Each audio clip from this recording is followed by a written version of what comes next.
সকলোকে নমস্কাৰ জনাইছোঁ আৰু এটা মোৰ নতুন ভিডিঅ'লৈ আপোনালোক সকলোকে স্বাগতম জনাইছোঁ। আপোনালোকে বাৰু মিহলি পাচলিৰ আচাৰখন বনালেনে?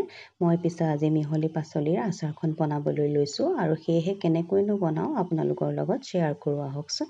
মিহলি পাচলিৰ কাৰণে মই গাজৰ, ফুলকবি সকলোখিনি কাটি ল'লোঁ। কাটি লৈ পেলাই তাৰ লগতে কেইটামান মটৰো ল'লোঁ।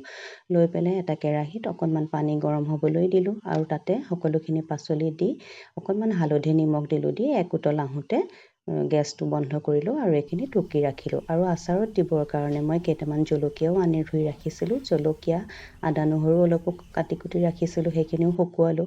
আৰু এতিয়া মছলা ঠিক কৰোঁ ব'লক। মছলাৰ কাৰণে মই গোটা জিৰা, ধনিয়া, মিঠি গুটি, চফ গুটি সকলোখিনি অকণমান কেৰাহী গৰম কৰি পেলাই তাতে ভাজি ল'লোঁ। আৰু সেইখিনি সময়তে মই জলকীয়াকেইটা দীঘলে দীঘলে ফালি ল'লোঁ।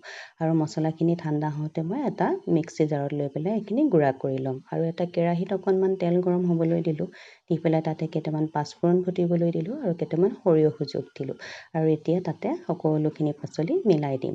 এই আচাৰবিধ বনালে কিন্তু এটা সুবিধা হয়, কেতিয়াবা আমি ভাজি নহ'লেও আচাৰ দিয়ে ৰুটি হওক, লুচি হওক নিজেও খাব পাৰোঁ আৰু আলহী আহিলেও আমি দিব পাৰোঁ। আৰু এতিয়া সকলো তাতে অকণমান হালধি দিলোঁ আৰু জলকীয়া গুড়ি দিলোঁ আৰু পিচি ৰখা মছলাখিনিও দিলোঁ। দি পেলাই এতিয়া টেঙা হ'বৰ কাৰণে তাত অকণমান ভিনেগাৰ মিলাই দিম আৰু ভিনেগাৰে প্ৰিজাৰ্ভো কৰিব, যিহেতু অলপমান দিন আচাৰখিনি থাকিব। আৰু এয়া আমাৰ আচাৰ হৈয়ে গ'ল। আপোনালোকে বাৰু ভাল পায়নে আচাৰবিধ? মই হ'লে বৰ ভাল পাওঁ দেই।